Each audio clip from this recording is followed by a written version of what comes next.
Good evening, friends. Tonight, we'll drift slowly into the quiet world of medieval castles after dark. A time when the sun's departure marked not just the end of the day, but a complete transformation of life itself. Before we begin, I'm curious. Where are you listening from tonight? And what time is it in your part of the world? Perhaps you're settling in as the evening deepens, or maybe dawn is just a few hours away where you are. Wherever you find yourself, this is your invitation to rest. Dim your lights now if you haven't already. Rest your head gently on your pillow, adjusting until you find that perfect spot that welcomes you. Allow your breathing to soften, becoming slower, deeper, more natural. Feel the weight of your body supported completely by whatever surface holds you. If this peaceful journey helps you unwind tonight, feel free to like and subscribe, only if it feels right to you. There's no pressure, just an open door if you'd like to return to these quiet stories again. Tonight we're going to explore something rather ordinary, yet profoundly different from our modern experience. We're stepping into castles lit only by fire and tallow, where night wasn't simply dark, it was a thick, enveloping presence that shaped every action, every conversation, every bite of food. Let your mind settle into this slower time, where rushing held no meaning and patience was woven into the very fabric of existence. Let me share with you what happened in a castle as the sun began its slow retreat beyond the horizon. Imagine standing in the great hall around 4 o'clock on a November afternoon in the year 1320. The light coming through the narrow windows, those slender slits designed more for defense than illumination, is already taking on that golden, slanted quality that speaks of day's end. You can feel it in the air, that subtle shift in temperature as the stone walls begin to release the modest warmth they've gathered during the brief daylight hours. The castle's inhabitants feel this change in their bones. It's not dramatic or sudden, but rather like a gentle tide that everyone recognizes instinctively. The servants begin moving with quiet purpose, not hurried but deliberate. There's something almost meditative about their preparations for nightfall, a ritual repeated every single evening without exception. In our world of light switches and 24-hour convenience, we've lost this daily rhythm, this dance with the sun's departure. One of the first tasks is lighting the torches in the main corridors. These aren't the romantic, steadily burning flames you might imagine from movies. No, medieval torches were practical affairs, strips of fabric soaked in rendered animal fat, wrapped around wooden poles secured with cord. When lit, they produced a flickering, somewhat smoky light that cast dancing shadows across the stone walls. The smell was distinctive, a mixture of burning wool, mutton fat, and that peculiar scent of smoke that never quite matches anything else. Some torches were made more elaborate by adding resinous pine, which burned brighter but filled the air with a sharp, piney smoke that made eyes water if you stood too close for too long. Walking through a torchlit castle corridor was an experience that engaged all your senses simultaneously. The light itself seemed alive, never steady, always moving. Shadows would leap and retreat as you passed each torch, creating the illusion of movement in every alcove and doorway. Your footsteps echoed differently at night. The absence of daytime activity meant sound carried further, bounced more clearly off the stone surfaces. You became aware of your own breathing, the rustle of your clothing, the soft scuff of leather soles on worn stone steps. In the kitchen, preparations for the evening meal took on a particular urgency as daylight faded. The large cooking hearth, often big enough for a person to stand inside, provided both light and heat, becoming the warm heart of the castle as darkness settled. The head cook, usually a person of considerable authority and experience, would have been overseeing multiple tasks simultaneously. There's something comforting about imagining the kitchen in these hours, with its combination of purposeful activity and growing coziness as the world outside the thick walls faded to black. Let me tell you about the food being prepared, because even in this simple routine, there's a kind of gentle fascination. For the evening meal, there might have been a pottage, a thick stew that had been simmering slowly all day over the fire. This wasn't the thin, sad soup that pottage sometimes suggests to modern ears. This was substantial, filling fare made from whatever the season offered. Perhaps dried peas or lentils that had soaked overnight, chunks of salted pork that had been carefully rationed from the stores, onions from the castle's garden, and herbs that had been dried and hung from the kitchen rafters during the previous summer. The pottage would have thickened gradually throughout the day, becoming almost porridge-like in consistency, perfect for soaking up with coarse brown bread. Speaking of bread, the evening might also see the serving of maslin, a bread made from mixed grains, usually wheat and rye together. This was the common bread for most castle inhabitants, not quite as refined as the pure wheat manchet bread reserved for the lord's table, but far superior to the barley bread that the poorest villagers subsisted upon. Maslin had a pleasantly dense texture and a slightly nutty flavor from the rye.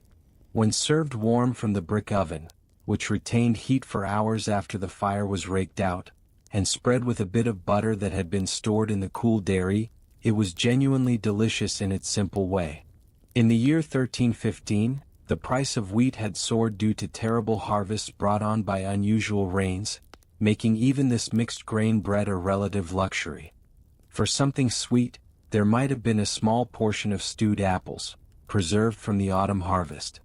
These would have been cooked down slowly with honey, sugar being far too expensive and rare for ordinary castle use, and perhaps a pinch of precious cinnamon if the castle's supplies included such exotic spices. The cinnamon would have arrived via Venetian merchants, traveling impossibly long distances from the island of Ceylon, and its inclusion in even the simplest dish marked it as special. The stewed apples would be served lukewarm, their texture soft and yielding, their sweetness gentle rather than aggressive, perfectly suited to a quiet evening meal. As the meal was being prepared, the lady of the castle might make her rounds of the women's quarters, checking that everyone had adequate light for the evening's handwork. Candles were distributed with careful consideration. They were far too valuable to be used wastefully. A single tallow candle, made from rendered beef or mutton fat, might take hours of work to produce, from the careful collection and cleaning of the fat to the repeated dipping of wicks to build up layers of tallow. Beeswax candles, which burned cleaner and sweeter smelling, were reserved for the chapel and the Lord's chambers. The wealthy might use them more liberally, but even in prosperous castles, beeswax was treated as a precious commodity. The women's evening work often consisted of spinning, sewing, or embroidery, tasks that required good light and careful attention. As the room darkened, they would gather closer to the fire and the few candles allotted for their work. Their conversations would flow quietly, punctuated by the soft sounds of their labor, the gentle whir of the spinning wheel, the whisper of thread being pulled through fabric, the occasional small laugh at a shared observation or story. There was something deeply peaceful about this communal work, this gathering of women creating useful and beautiful things by firelight while the cold night pressed against the shuttered windows. The children of the castle, both the noble children and the sons and daughters of the castle's permanent household, would be winding down their activities as well. Games that required running or vigorous play were abandoned naturally as the light failed. Instead, they might gather near the fire for quieter entertainment, listening to stories told by an older servant, playing simple games with pebbles or carved wooden pieces, or practicing their letters if they were among the privileged few receiving education. The firelight made their young faces glow with warmth, their eyes reflecting the dancing flames as they reluctantly accepted the coming night's restrictions on their movement and play. You might find this little detail soothingly interesting. Castle children in medieval England were often given small amounts of watered wine or weak ale before bed, mixed with honey and sometimes warmed by the fire. This wasn't about intoxication, the alcohol content after watering was minimal, but rather about ensuring the liquid was safer than plain water, which could carry all manner of illnesses depending on its source. The ritual of this bedtime drink, served in small wooden or pewter cups, became a signal that the day was truly ending, that sleep was approaching.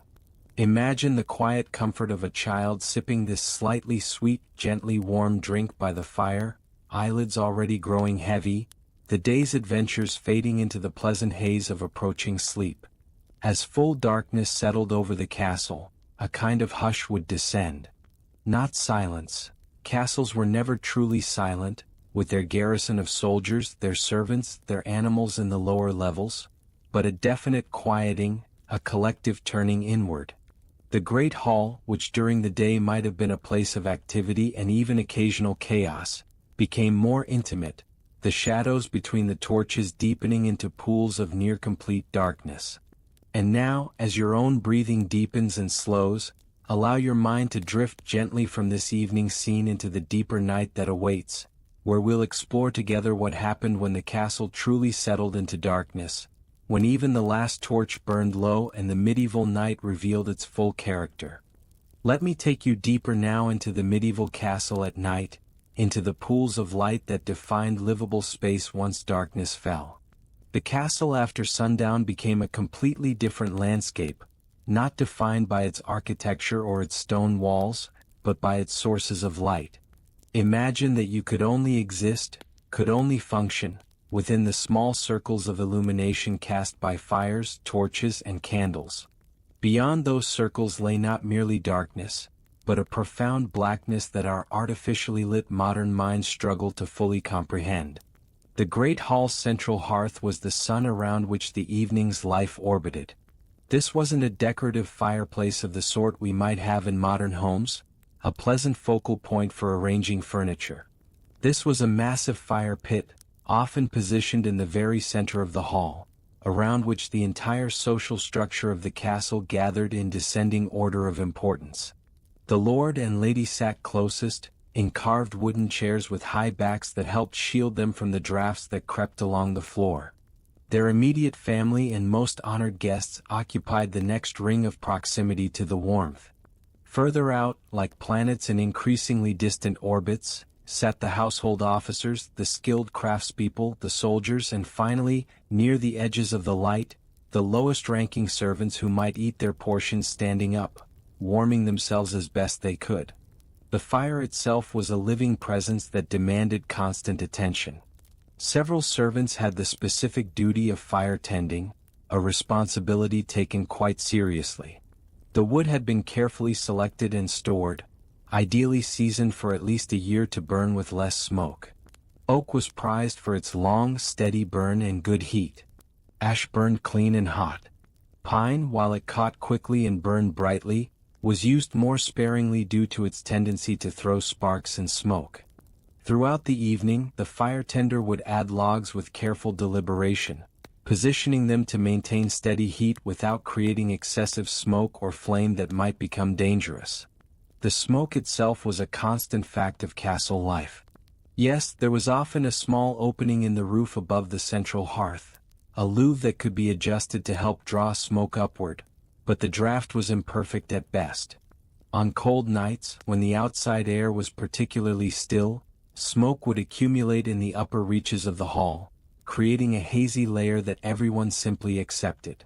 Over time, this smoke blackened the wooden beams and stone walls, creating that characteristic medieval patina that we can still see in some preserved great halls today. The smell worked its way into everything: clothing, hair, the very timbers of the building. It wasn't entirely unpleasant, a mixture of wood smoke and the oils from the burning fuel, but it was inescapable, a constant reminder of the bargain struck with fire for light and warmth. Around this time of night, perhaps 7 o'clock by our modern reckoning, though the medieval mind measured time more by the liturgical hours and the natural rhythms of day and night, the evening meal would be served. Let me paint this scene for you with the attention it deserves, because the sensory experience of dining by firelight was so different from our brightly lit modern meals. The long tables would be set up on trestles, their surfaces covered with linen cloths for the nobility, bare wood for the common folk. Remember, forks were not yet in use in medieval England. They wouldn't become common for several more centuries. Instead, people ate with their fingers, with knives for cutting meat, and with spoons for the inevitable pottages and soups. But this wasn't crude or messy eating. It was a skill learned from childhood, with specific manners governing exactly how one was to handle food, which fingers to use for which dishes, and how to take portions from shared platters without touching food one didn't intend to eat. The meal might begin with a wedge of hard cheese, perhaps a good aged cheddar from the castle's dairy. English cheese-making had already become quite sophisticated by the 14th century, with different regions developing distinctive styles. The cheese would be sliced with a knife and eaten with bread, or sometimes softened slightly by the fire's warmth until it became pleasantly pliable. In the year 1340, the royal household accounts show purchases of cheese in enormous quantities, hundreds of wheels at a time, indicating just how central it was to the medieval diet at all social levels. For something savory and substantial, there might be a roasted capon, a castrated rooster that had been fattened specifically for the table. The capon would have been turning on a spit over the kitchen fire for hours, basted periodically with a mixture of butter and herbs. By the time it reached the table, the skin would be golden and crisp, the meat tender and succulent. The entire bird might be presented to the Lord's table, to be carved with ceremony, while portions were distributed to the rest of the hall according to rank. The meat's juices, collected in a pan beneath the spit during roasting, would be served as a simple sauce, soaked up eagerly with bread. And for a touch of the unusual, the meal might include roasted chestnuts, which were surprisingly popular in medieval England despite not being native to the island. Chestnuts imported from southern Europe or gathered from the few trees that had been introduced to English estates would be scored with a knife to prevent them from exploding during roasting, then tucked into the hot coals at the edge of the great fire. When ready, their shells blackened and split, they would be fished out with iron tongs, peeled carefully while still hot, and eaten immediately. The texture was simultaneously soft and mealy, with a subtle sweetness that made them equally at home as either a savory side dish or a simple dessert. In some regions, chestnuts were ground into flour and used for baking, extending grain supplies and adding a distinctive flavor to bread. As the meal progressed, the conversations in the great hall would ebb and flow with a particular rhythm. The flickering light created intimacy even in the large space. You spoke primarily with those immediately near you. The light and the noise didn't carry well beyond your immediate circle. Laughter and voices created a gentle hum that filled the hall, punctuated by the crackle and pop of the central fire. Occasionally, a troubadour or household musician might provide entertainment, though more often on feast days and special occasions rather than ordinary evenings. On a typical night, the entertainment was simply the pleasure of company, of sharing food and warmth, of being gathered safely together while the cold night pressed against the castle walls. There's something comforting about this part of the story, about imagining the simple contentment of a meal eaten by firelight after a day of work. The medieval people in this hall weren't sitting in isolated silence staring at glowing screens. They were present with each other in a way that's become almost foreign to us. The knight who had spent the day training might speak with the steward about tomorrow's plans. The lady might discuss with her attendants the progress on a tapestry they were creating together. Children might be allowed to play quietly nearby, under the watchful eyes of multiple adults. It was communal living in the truest sense. After the meal, the tables would be dismantled, those long boards lifted off their trestle supports and stacked against the walls, and the hall would be transformed again. Some people would remain near the fire, reluctant to leave its warmth and light. This was the time for quieter activities, games of chess or tables, which we would call backgammon, played by firelight on portable boards. The pieces would cast long shadows, adding an extra dimension to the game. Dice games were popular too, though sometimes frowned upon by the church as gateways to gambling. Women might continue with their handwork, though the dimming light made fine work difficult. More often this was time for larger projects: spinning wool, winding yarn, carding raw fleece. In the corners of the hall, in the spaces where the firelight barely reached, servants might be spreading pallets for sleep. Yes, many people slept right there in the great hall, rolled in blankets or cloaks, lying on thin straw mattresses or simply on the rush-covered floor. This wasn't considered undignified or uncomfortable. it was simply normal. The hall was warm from the fire, safer than isolated rooms, and fostered the sense of community that medieval people valued highly. Only the lord and lady and their immediate family retired to private chambers. Everyone else accepted that sleep was a communal activity, that privacy was a luxury reserved for the very few. The fire would be banked for the night by the designated firekeeper, who had the responsibility of ensuring it stayed alive until morning. Banking a fire was a skill, covering the glowing coals with ash to slow their burning, arranging unburnt logs so they would catch gradually, maintaining just enough airflow to keep the coals alive without letting them blaze up wastefully. A fire that went completely out overnight was a minor disaster, requiring someone to fetch a new flame from a neighbor or to use the laborious fire-starting methods of flint and steel or fire drill. Most castles maintained multiple fires in different locations, partly as insurance against this possibility. As your own body grows heavier and more relaxed, as your breathing continues to deepen and slow, allow yourself to drift along with these medieval people as they settle into sleep. The great hall grows quieter, the conversations fading to murmurs, then to silence. The fire continues its soft crackling, a gentle rhythm that accompanies the slow descent into rest. Let your mind float gently now into the next chapter, where we'll explore the private chambers and the different quality of darkness that existed away from the communal spaces. Now we move away from the communal warmth of the great hall into a different realm of the castle at night. The private chambers, where darkness took on a more intimate, almost tangible quality. Follow me now, in your imagination, as we climb the narrow stone stairway that spirals upward from the main living areas. The steps are uneven, worn smooth by countless feet over generations.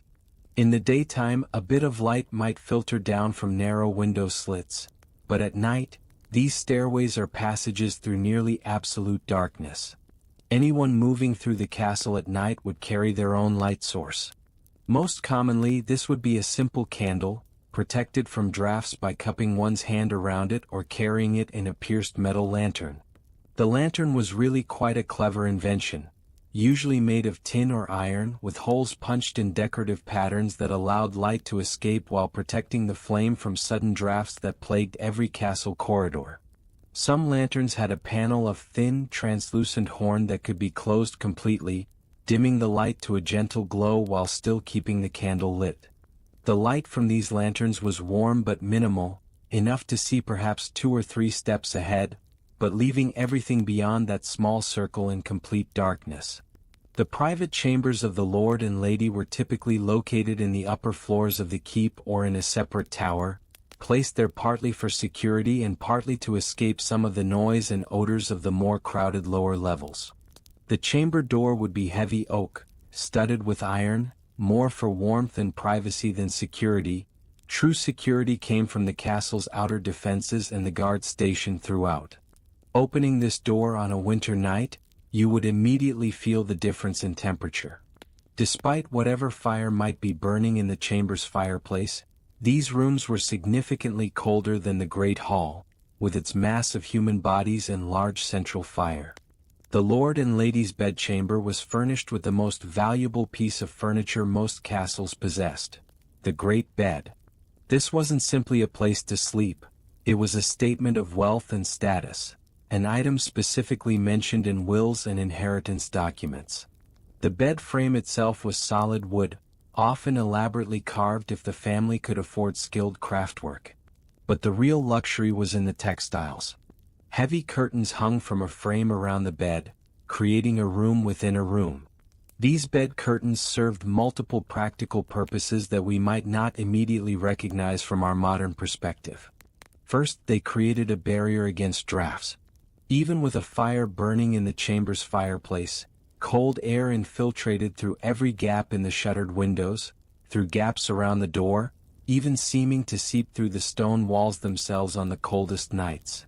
The bed curtains, especially if they were heavy wool or even lined with fur for the wealthiest families, trapped warmth and created a small, enclosed space that could be kept relatively comfortable by body heat alone. Second, they provided genuine privacy. which was otherwise nearly impossible to achieve in medieval castle life.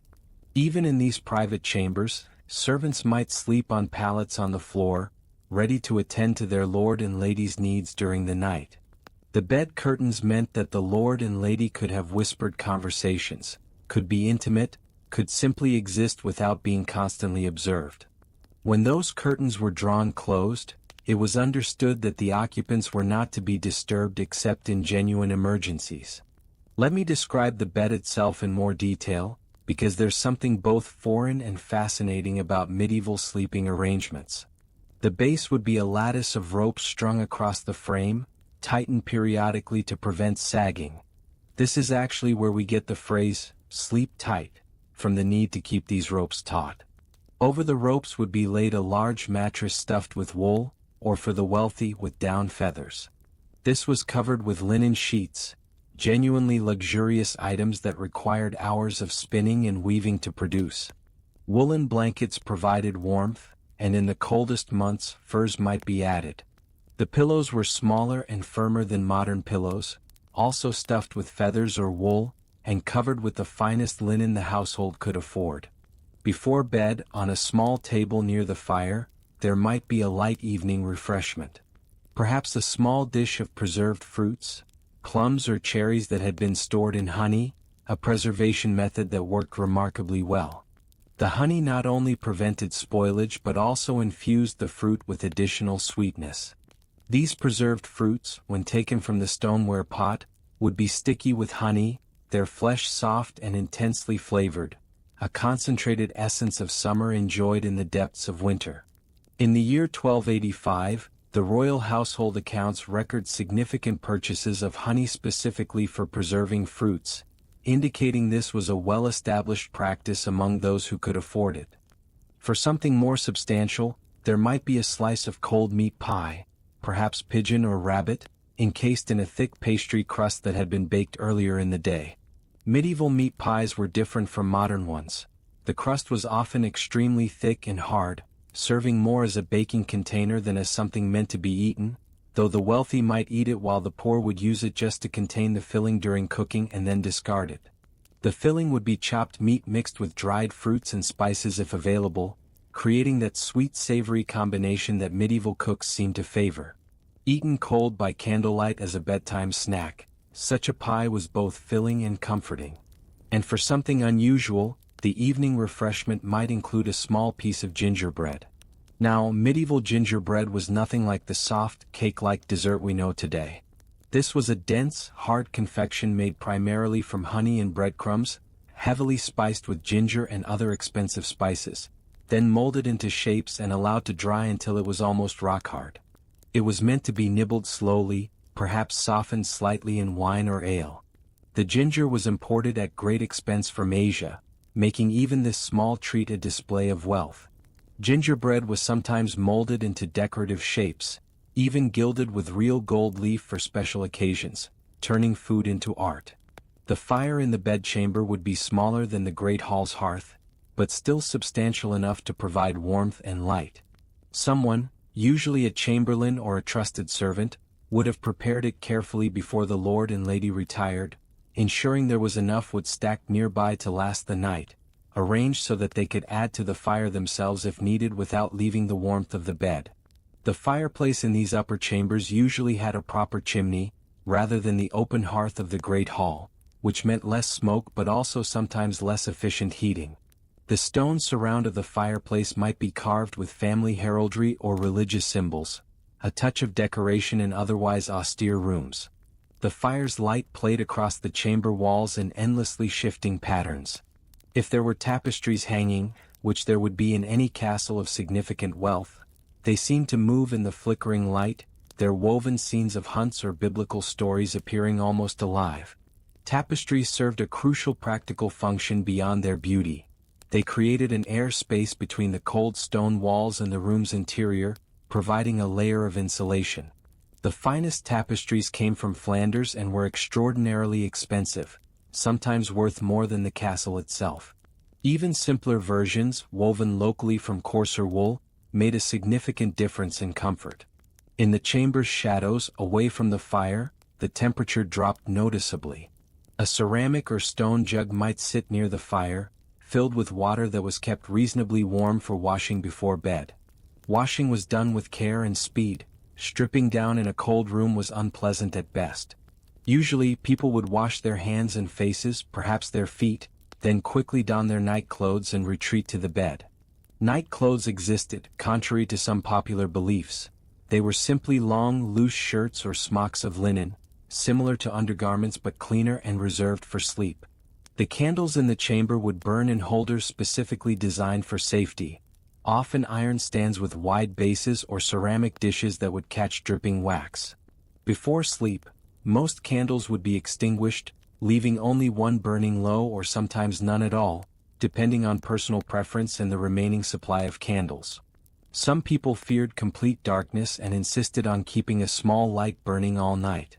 Others, either from frugality or from comfort with darkness, would extinguish all lights and rely on the fire's glow, which filtered faintly through the bed curtains, providing just the barest suggestion of light rather than true illumination. You might find this soothingly interesting. Many medieval people believed that sleeping with your head to the east was healthiest, aligning the body with the rising sun even during sleep. Some medical texts of the period suggested that sleeping positions affected the balance of humors in the body and that the direction one faced could influence dreams and health. Whether or not people consistently followed such advice is unclear, but it speaks to the way medieval people thought about sleep as something more than simple rest. It was a state with its own rules and mysteries. Prayer was a nearly universal practice before sleep. Even in private chambers, away from the formal prayers of the chapel, people would speak their own devotions. The Lord and Lady might kneel briefly beside the bed, or they might pray already under the covers, their words quiet and personal. Prayer wasn't necessarily long or elaborate. It might be as simple as a brief invocation of protection through the night, a thanks for the day's blessings, a request for the health of the family. In a world where death from illness or injury was a constant possibility, where the night itself held legitimate dangers, these prayers weren't empty rituals. They were genuine expressions of hope and faith. As the chamber settled into quiet, as the fire burned lower and the bed's warmth built up within the heavy curtains, sleep would come gradually. The sounds of the castle at night became a familiar backdrop. The occasional call of a guard from the walls, the distant sound of dogs barking, the wind against the shutters, the timbers of the building settling and creaking. These weren't alarming sounds. They were the night song of home, as familiar and comforting as the sound of one's own breathing. And as your own breathing deepens now, as you feel yourself sinking further into relaxation, let yourself drift with these medieval sleepers into deeper rest. Allow your body to release any remaining tension, becoming heavy and peaceful. Your mind can float gently forward now into the next chapter, where we'll explore the working night, the servants and guards who remained awake while others slept, keeping the castle safe and functional through the dark hours. While the lord and lady slept behind their heavy curtains, while the great hall lay quiet with its rows of sleeping servants, the castle's night work continued in its own deliberate rhythm. Let me guide you now through these darker hours, where a skeleton crew of servants, guards, and specialists maintain the castle's functions through the long night. There's something almost meditative about this work, this quiet vigilance in the darkness. The night watch began formally as the last light faded from the sky. Guards would take their positions at key points throughout the castle, on the battlements, at the gatehouse, beside important doorways, and patrolling the outer walls. These weren't marathon shifts. Guards rotated throughout the night, typically serving 2 or 3 hours before being replaced. Standing still in the cold night air for longer than that became dangerous, especially in winter when temperatures could drop well below freezing and the wind sweeping across the castle walls would cut through even thick wool cloaks. The guards stationed on the walls had perhaps the most challenging posting. Up on the battlements, exposed to wind and weather, they paced their assigned sections to stay warm, stamping their feet and swinging their arms. Every so often they would call out to the next guard along the wall, a signal that all was well and they remained alert. These calls echoed through the night, a regular pattern that anyone sleeping in the castle would have found reassuring rather than disturbing. An interrupted pattern, a call that didn't receive its expected response, would immediately alert others that something was amiss. The guards carried lanterns, though on very dark nights or in bad weather, these provided more comfort than practical illumination. You could see the tiny points of light moving along the walls, appearing and disappearing behind the crenellations. On clear nights, the moon and stars provided more useful light than any lantern. The medieval night sky, unmarred by any artificial light, was spectacularly bright during the full moon. Modern people, even those in rural areas, rarely experience the true brilliance of moonlight in the absence of competing illumination. On a clear night with a full moon, you could genuinely see well enough to walk comfortably, to recognize faces, even to read large text. The guards knew the moon's phases intimately. Their work became considerably easier during the bright half of the lunar month. Down in the kitchen, the fire never went completely out. Even through the night, someone, usually one of the younger kitchen servants, had the job of maintaining the hearth. This wasn't as simple as throwing on logs whenever the fire seemed low. Different tasks required different levels of heat, and the night keeper needed to understand the fire's moods and needs. If bread was to be baked first thing in the morning, the oven needed to be at the right temperature, which meant carefully managing the fire for hours beforehand. The brick bread ovens, once heated to the correct temperature, would have their fires raked out, and the bread would be inserted into the residual heat, which would hold steady for hours in the thick brick construction. Let me tell you about the bread-making process that would begin in these deep night hours, because there's something beautifully rhythmic about it. The dough would have been mixed and left to rise in the warm kitchen during the evening. By midnight or the small hours of the morning, it would have risen to twice its original size, filled with air bubbles, soft and pillowy. The baker, for bread making was skilled work, not left to just anyone, would punch down the dough, deflate it, then divide it into portions. Each portion would be shaped with practiced hands, turned and folded until it developed the right tension on its surface. The shaped loaves would be placed on wooden peels, long-handled paddles, and left to rise again while the oven reached temperature. The smell of baking bread in the middle of the night is something special. As the loaves baked, their aroma would spread through the kitchen and beyond, wafting through the castle's corridors. It's the smell of comfort and nourishment, yeasty and warm and somehow promising. People sleeping nearby might wake briefly, smile in their half-sleep at the familiar scent, and drift off again with the unconscious knowledge that morning was approaching, that the daily bread would be ready. The night workers would help themselves to food, of course. There might be a pot of pottage kept warm at the edge of the hearth, available for anyone on night duty to take a bowl. This nighttime pottage was often thicker than the version served at dinner, having cooked down throughout the evening until it was almost stew-like. Eaten in the quiet hours of the night, with only the fire's crackle for company, it provided essential warmth and energy. The night workers would eat standing up or perched on stools near the fire, sharing quiet conversation that rarely rose above a murmur.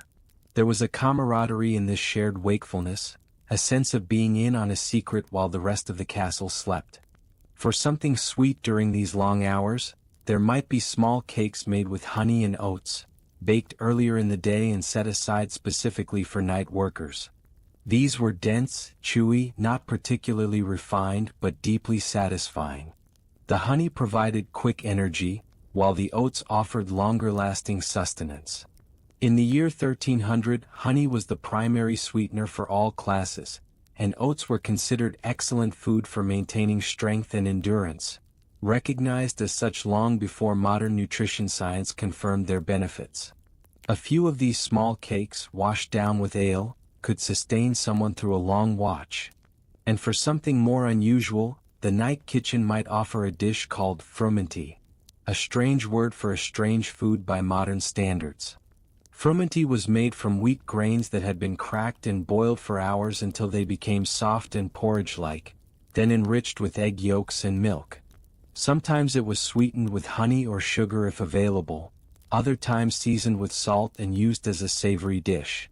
Served warm in the deep of night, frumenty was extraordinarily comforting, warming you from the inside out. It was thick enough to be eaten with a spoon, but also substantial enough to qualify as proper food rather than merely a beverage. Frumenty shows up in medieval recipes and accounts from across Europe, suggesting it was a truly popular dish, though it has almost entirely vanished from modern cuisine. The castle's animals had their own night routines and requirements. In the stables, horses might need attention if they showed signs of colic or injury. A groom would always be within earshot of the stables, ready to respond if one of the valuable war horses became restless or ill. Horses are surprisingly wakeful at night.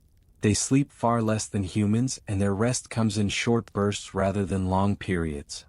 The gentle sounds of horses moving in their stalls, the soft snuffling and stamping, the occasional whinny, these were part of the castle's nighttime soundscape. Dogs, too, remained partly vigilant through the night. Medieval castles housed numerous dogs of various types: hunting dogs, guard dogs, and the small lap dogs favored by ladies. The guard dogs, usually large mastiff-type breeds, would patrol with their handlers or rest alert near strategic points. Their hearing far exceeded human capability, and their reaction to any unusual sound would immediately alert the guards. The relationship between guards and guard dogs was close and trusting. These weren't pets in the modern sense, but working partners whose vigilance everyone depended upon. The chapel, even at night, might see visitors. The very devout, or those troubled by worry or insomnia, might make their way to the chapel for private prayer.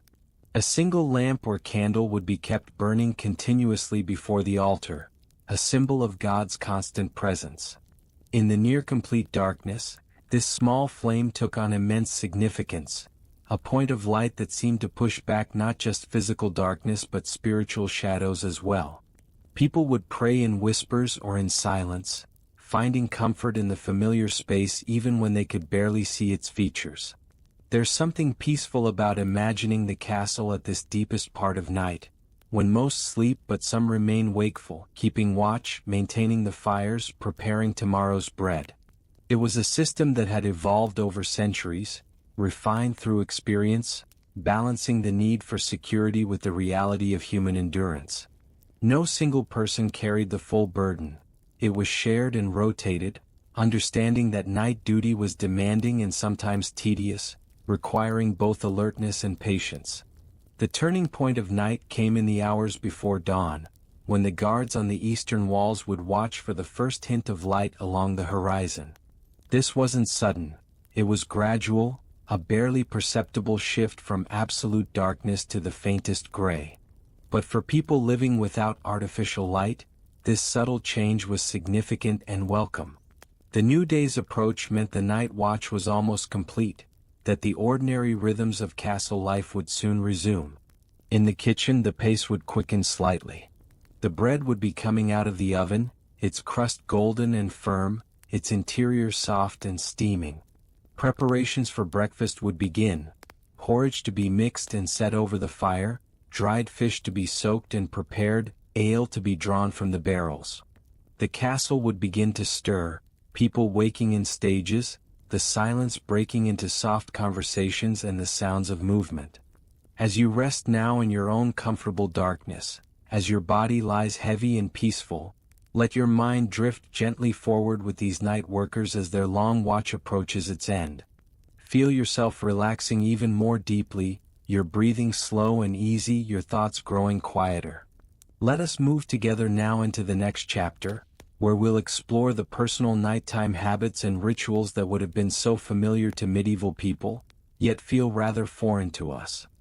Allow your mind to settle now into the more personal, intimate spaces of medieval nighttime life, the small rituals and private moments that filled the hours between dinner and sleep, and the night hours themselves. These are the details that formal histories often overlook, but they form the texture of actual lived experience. Let me share with you the gentle routines that would have been second nature to someone living in a medieval castle, though they might surprise us today. Personal hygiene before bed was more elaborate than popular myth suggests. Medieval people were not, as is sometimes claimed, indifferent to cleanliness. They simply had different standards and different challenges than we do. In the private chambers, there would be a washing station of sorts, typically a wooden stand holding a ceramic bowl and a pitcher of water. The water might have been warmed by the fire, especially in winter. A servant would pour water over the lord or lady's hands while they washed, letting the runoff fall into the bowl below. This conserved water, which had to be carried up stone stairs from the well or cistern, often bucket by laborious bucket. The soap used in wealthier households was made from rendered animal fat and wood ash, the chemical reaction between the alkali in the ash and the fats creating actual soap, though not the pleasant-scented versions we know today. This soap was effective but harsh, better suited for hands and body than for hair or face. Some households made softer soaps with olive oil if they could afford it, or added herbs for scent: lavender, rosemary, mint. A small ball of soap, stored in a dish near the washing bowl, was considered a luxury item, valuable enough to be specifically mentioned in household inventories. Teeth cleaning was accomplished with a piece of cloth, sometimes dipped in salt or in a mixture of herbs and wine. Small twigs from certain trees, hazel or willow, could be chewed until one end frayed into a brush-like texture, then used to clean teeth. Medieval people suffered plenty of dental problems certainly, but they weren't ignorant of oral hygiene. Tooth powders made from ground sage or mint were used by some. The real enemy of medieval teeth was probably the gritty texture of bread, caused by small stones from the grinding process contaminating the flour, which wore down tooth enamel over time. Hair care at night was particularly important for women, whose long hair was both a point of pride and a practical challenge. Before bed, a lady would have her hair unbound from its daytime arrangement. If she was wealthy enough to have a lady's maid, this servant would brush the hair thoroughly, not with the plastic brushes we use today, but with brushes made from boar bristles set into wood, or even simple wooden combs with wide teeth. The brushing served multiple purposes. It cleaned the hair of the day's accumulation of smoke and dust, it distributed the hair's natural oils from root to tip, and it provided a soothing, almost meditative experience. The gentle pulling and scratching of the comb against the scalp, the rhythmic strokes of the brush, these were calming, a signal that the day was truly ending. Once brushed, the hair would usually be braided for sleeping. This wasn't about fashion, it was practical. Long, loose hair would become tangled during sleep, and braiding prevented this while also keeping hair away from the face and maintaining its condition. Some women wore simple linen caps to bed, which helped keep their heads warm in cold chambers and also protected their hair. The very religious might sleep with their heads covered as a sign of modesty, even in the privacy of their chambers. Men, particularly those of noble rank, also attended to their hair and beards before bed. A well-maintained beard was a sign of status and masculinity in medieval culture. It would be combed, perhaps treated with a small amount of oil to keep it soft, olive oil for the wealthy or simpler nut oils for others. Some men would trim their beards regularly by candlelight, using small shears designed for the purpose, checking their work in polished metal mirrors since glass mirrors of good quality were still rare and expensive. Let me tell you about a bedtime beverage that was far more common than you might expect. A warm, spiced wine drink called Hippocras in honor of Hippocrates, the ancient Greek physician. This drink was believed to aid digestion and promote healthy sleep. It was made by warming wine, usually red wine though white was also used, and infusing it with spices: cinnamon, ginger, perhaps a few grains of paradise or some nutmeg if the household spice stores were well stocked. The mixture was sweetened with honey, then strained through a cloth bag called, appropriately enough, a Hippocras bag. The result was aromatic, gently sweet, and warming. Sipped slowly by candlelight before bed, perhaps while sitting near the fire, this drink was both medicinal and pleasurable. The alcohol content would have had a mild sedative effect, while the warmth and spices were simply comforting. For something to nibble with the Hippocras, there might be wafers, very thin, crisp cookies made from flour, sugar or honey, and sometimes flavored with anise or other spices. These were cooked between two heated irons, pressed thin and baked almost instantly, creating delicate, lacy treats that dissolved on the tongue. Wafers were considered elegant food, suitable for offering to guests, and their very thinness implied refinement. In the year 1378, the royal household accounts show payments to wafer makers, indicating this was a specialized skill, almost an art form. And for something quite unusual to modern tastes, there might be a small serving of sucket, pieces of fruit or even vegetables preserved in heavy sugar syrup. Sucket was expensive because sugar was still extraordinarily costly, imported from the Middle East or from newly established sugar-growing regions in the Mediterranean. Common sucket ingredients included orange and lemon peel, which had been repeatedly boiled and soaked in sugar syrup until they became tender and intensely sweet. The result was chewy, almost candy-like, with an intense, concentrated flavor that bore little resemblance to fresh fruit. Eating a sucket was a way of displaying wealth, since the sugar required to make it would have been worth more than the fruit itself. Bedtime conversations between married couples in their private chambers could be remarkably frank and wide-ranging. Away from the public scrutiny of the Great Hall, the lord and lady could discuss estate management, political concerns, family matters. Women in noble households often wielded considerable practical power, managing the household finances, overseeing servants, and sometimes running the entire estate when their husbands were away at war or at court. The marriage bed was not just a place of intimacy but also a space for genuine partnership and consultation. For those sleeping communally in the Great Hall, the bedtime routine was simpler but no less ritualized. The pallets would be laid out in assigned spots. There was definite hierarchy even in sleeping arrangements, with more favored servants sleeping closer to the fire or in slightly better locations. Each person would have a blanket or cloak rolled up and stored during the day, spread out now for sleep. Some might remove their outer layers of clothing, sleeping in their undertunics, while others simply loosened their belts and slept fully clothed, particularly in cold weather when retaining every bit of warmth made sense. The sounds of people settling for sleep created a particular acoustic environment: rustling fabric, quiet conversations tapering to whispers then silence, occasional coughs or sighs, the creak of someone shifting position. In our modern world of private bedrooms and silence machines, we've lost this experience of communal sleep, of being lulled to rest by the quiet sounds of other humans nearby. For medieval people, these sounds were reassuring rather than disturbing, the audio confirmation that they were surrounded by their community, safe within the castle walls. Children's bedtime routines varied by age and status.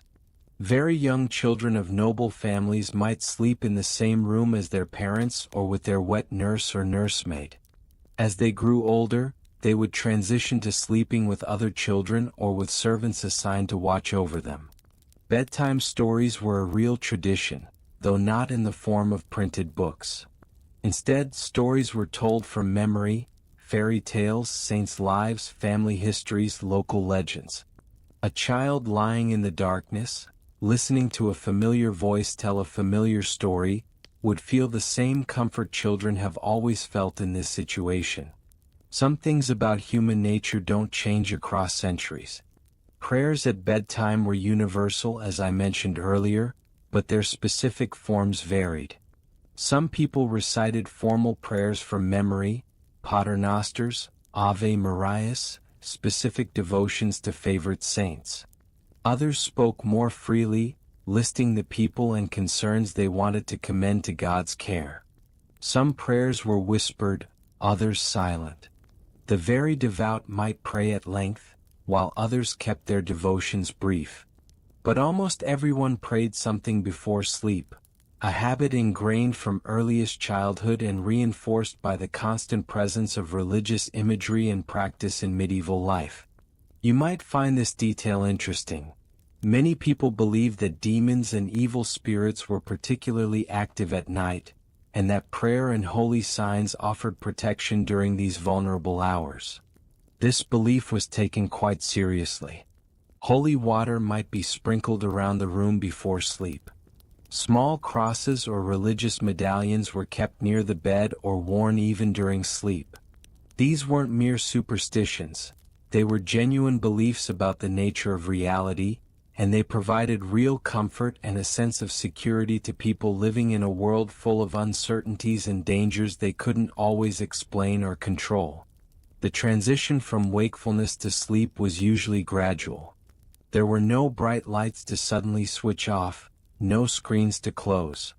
Instead, there was the gentle dimming as candles burned down or were extinguished one by one. There was the settling of the fire from flame to glowing coals. There was the natural slowing of thought and body as warmth and darkness and the day's accumulated fatigue all combined to pull one gently down into rest. Sleep came as a natural conclusion to the day's rhythm, not as an abrupt shift from stimulation to expected unconsciousness. Let your own body experience that gentle transition now. Feel the weight of your limbs, the softness of your pillow, the comfort of your blankets. Allow your breathing to slow and deepen even further.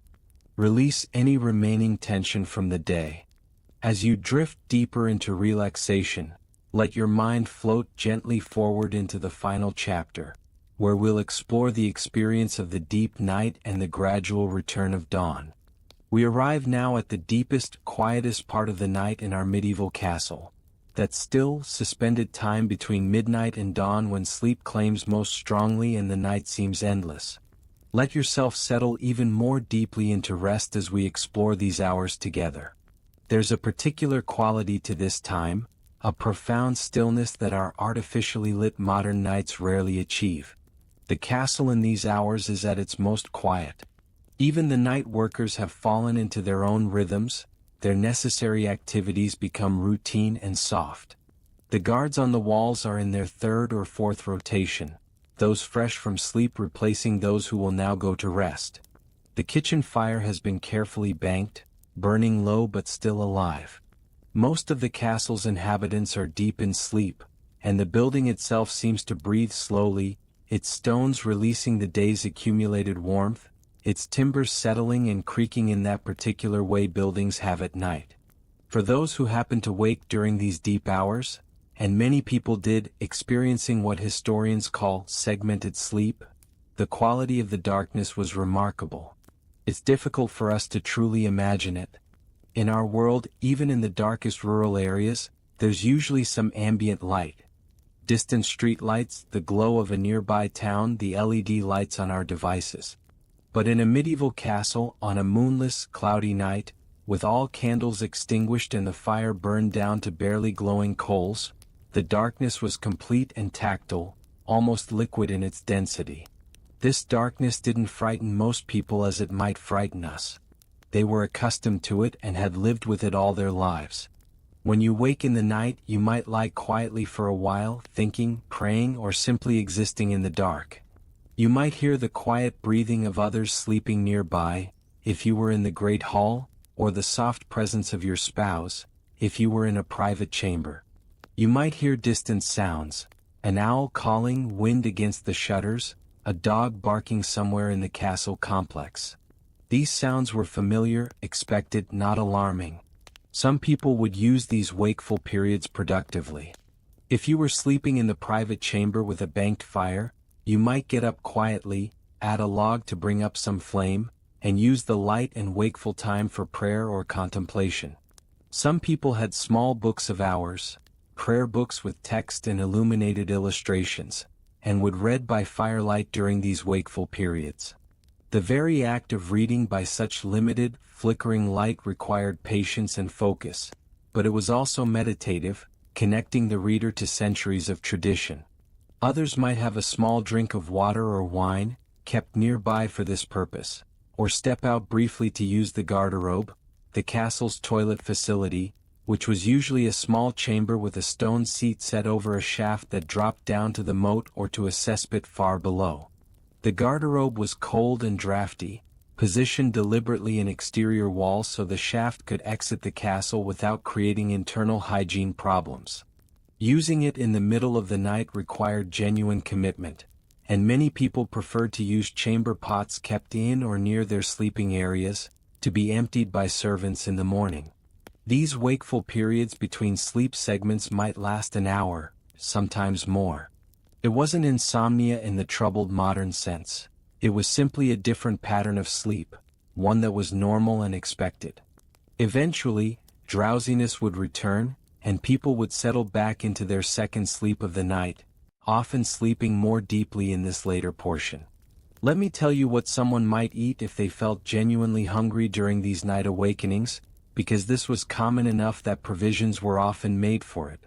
Near the bed or in an accessible location, there might be a small basket containing simple food that wouldn't spoil overnight. Perhaps some hard cheese wrapped in cloth, which wouldn't go bad even in a warm room and which could be nibbled in small amounts.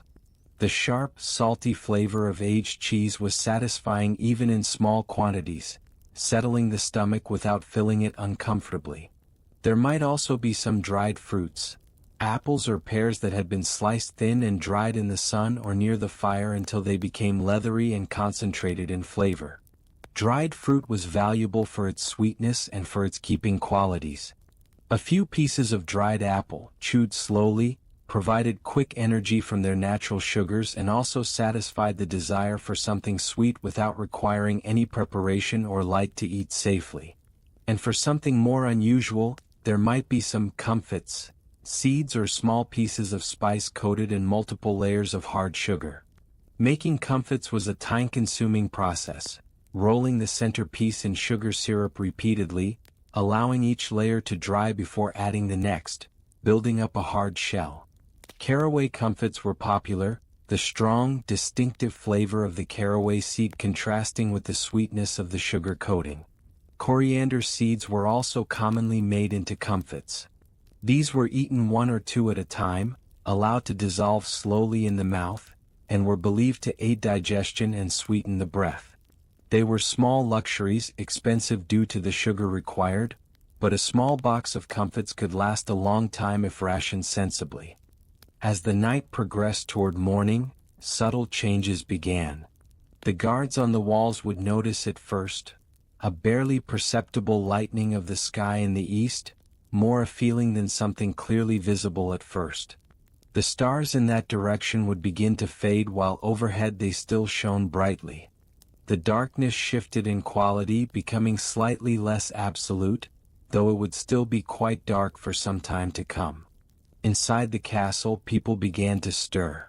Not everyone at once, but gradually in waves. The earliest risers were usually servants with specific duties. Those who needed to revive the fires, begin breakfast preparations, tend to animals. They would move quietly, trying not to wake others who could sleep longer. A servant might carefully navigate the dark corridor with a rushlight, a dried rush dipped in fat that burned with a small but adequate flame, moving slowly, one hand touching the wall for guidance. The kitchen would come alive first. The fire that had burned low all night would be revived with fresh wood, the flames coaxed up from the remaining coals. The light from this fire, visible through doorways and hatches, would gradually illuminate the surrounding areas. Other servants would arrive, yawning, pulling cloaks around themselves against the morning chill, ready to begin the day's work. The massive pots would be swung over the fire, water added, porridge started. The day's bread, baked in the night, would be brought out from where it had been stored, still faintly warm, ready to be served. The chapel bell would ring eventually for the first prayers of the day, prime in the liturgical hours which occurred at the first light of dawn. This bell served multiple purposes. It called the religious to prayer, but it also served as a general wake-up signal for the castle. People who had slept through the gradual lightening of the sky would now definitely wake.